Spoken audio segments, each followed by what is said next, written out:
Thank you for joining me, everyone. Charles Moscowitz here. Why do I support President Trump?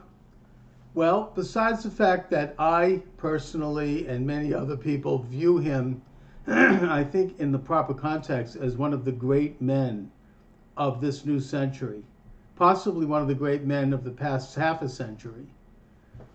I would also point out that I support him because President Trump is all we have. President Trump is the only person right now who is really standing in the way of this tyrannical New World Order technocracy that seeks to transform, as President Obama said, our freedoms into something that we don't really recognize.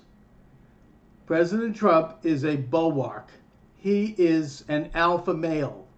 He is the man that stands in the breach and represents his country. He's got nothing to gain by doing so. I mean, here's a man who made his wealth. He was famous. He had everything you can imagine in life. Fantastic family, lots of women apparently. And he'd reached the point in his life where he wanted to do something for his country. He wanted to give something back. And that's what he's doing at great risk to himself and his family, at great loss. You know, they talk about emoluments. Oh, I listen to Lawrence Tribe rambling on about emoluments on his Twitter feed. Well, it so happens that Donald Trump has lost money from being president. I mean, Ivanka, his daughter, had to close her business. So there's no emoluments there. The real emolument, of course, is people like Biden, who was taking in billions of dollars through proxies, like his son. That's an emolument. That's profiting from your office. That's using your influence to make money, personally enrich yourself. We could point to a lot of other people that have done that too, including some Republicans. Donald Trump is not that. Donald Trump is doing something that he believes in. And it's very difficult to do what he's doing. I worry about him. I pray for him. The amount of the assault that he is under, and the enemy that he faces is the same enemy that all freedom-loving people face. This Gestapo-like subterfuge to try to remove him from office, kill him, destroy him. You know, it's the Mueller report is only the tip of the iceberg. You know, we all see now, and I think that Inspector General Michael Horowitz's report is supposed to come out a week from today. God willing, it comes out and it has something in it, where he investigates the level of corruption at our intelligence services. The FBI, headed by Comey, the CIA, headed by Brennan, the DIA, headed by Clapper, and all of their various minions, how corrupt they had become, how they were using their office to further their political agenda. Isn't this everything the left was supposed to hate? Isn't this everything they'd warned us about back in the 70s? I remember with COINTELPRO and all that, and the FBI. I used to have on this left-wing activist who talked extensively about the FBI. He won't come on with me now, because now it's the FBI shoe is on the other foot. Now we have the deep state, what Tufts University Fletcher School of Law and Diplomacy Professor Michael Glennon called the double government in his really excellent book, by the way. And he was a special counsel to the U.S. Senate. He's an establishment figure. He talked about how when Truman signed the National Security Act in 1947, he created this security state. It established the CIA, the National Security Council, and several other agencies that have become powerful. He documents this in his book. It's brilliant. And that now these agencies, what President Trump accurately calls the deep state, they have begun to maneuver and operate in all levels of government and in all levels, including state levels, where their minions are functioning. And their agenda is hidden. This is a secret government. President Trump is confronting it, and he's doing so almost alone. We now know that the Mueller thing was a complete setup There was nothing there. Mueller eventually was forced to finally release the report because we got Bill Barr in the Attorney General's office, and he forced his hand, and we found out that it was nothing. Now they're cooking it up again with this horrible impeachment agenda over nothing. Apparently the whistleblower worked for Biden. This is a political setup. This is the kind of thing that all Americans should reject. And the fact that people are sucked into this and are going along with it shows, in a sense, how far we've fallen in our understanding of what it means to be a sovereign nation under law. Now, whether you like Trump or not, if you don't like Trump, vote against him in the next election. Fine. Replace him with Bernie Sanders or Elizabeth Warren, God forbid, or someone else. I actually think Tulsi Gabbard is a pretty interesting Democrat. But putting that aside, that's what we do in this country every 4 years. We don't buy into this idea that we can overthrow the government.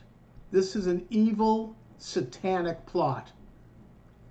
But the real reason also why I support Trump, besides the fact that he's standing up to this agenda that pulls an old man out of his bed at 5 o'clock in the morning, that being Manafort or Roger Stone, a harmless old man. They show up with a SWAT team with 25 agents with ninja suits and machine guns, and they're kicking open the door, and meanwhile CNN is out there filming the whole thing, and you have the left applauding, right? Liberals are like, oh, good.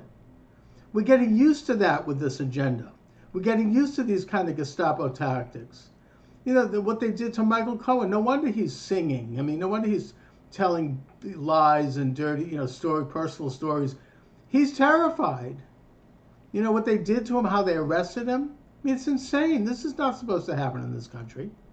Now they're going after everybody's, who knows what they're going to do next. I mean, we've gotten used to that, thanks to these thugs and these Gestapo agents and these brown shirts. We've gotten used to that now. Thank you very much. But the more philosophical reason why I support Trump is because he believes in placing the interests of America first. Now that seems like just a cliche, and certainly in the past politicians have uttered it. They didn't mean it. Trump does mean it. He's putting the interests of American industry and labor first by trying to negotiate better trade deals with foreign nations that have been ripping us off for decades. Past presidents have admitted this. They did nothing. Trump is trying to do it. He is de-escalating our wars. He's bringing our troops home. Our men and women in uniform will get to go home to their families. Other presidents have talked about this. They never did it. Trump is doing it. These unnecessary perpetual wars that are not serving the interests of our allies, and that are certainly not serving our interests, and are doing nothing but enmeshing us into this world order that these globalists seem to believe in as if it's a religious faith. And they're backed by a lot of Republicans, by the way. He is de-escalating America's wars. He is building the wall on our border to protect our national sovereignty, to make sure that people coming into the country do so in an orderly fashion and are invited. And if they are refugees, they're processed properly and they get to come in under our laws. But they don't get to just walk in and break the law. These are basic common sense things. He is trying to do that. And by doing so, he's protecting American citizens. He's protecting American labor, American property, American industry. And more philosophically, he is asserting the very progressive and very democratic concept of national sovereignty, something that this country fought for when we kicked out the British monarch in 1776. This is a basic common sense function of our nation and of all sovereign nations. It's something that is worthy of supporting. It is a democratic idea because it means that rights and responsibilities and governance resides with the people who live in the country to which they experience the consequences of those laws, not some foreign unelected agency. These are progressive ideas. So that's why I support Donald Trump.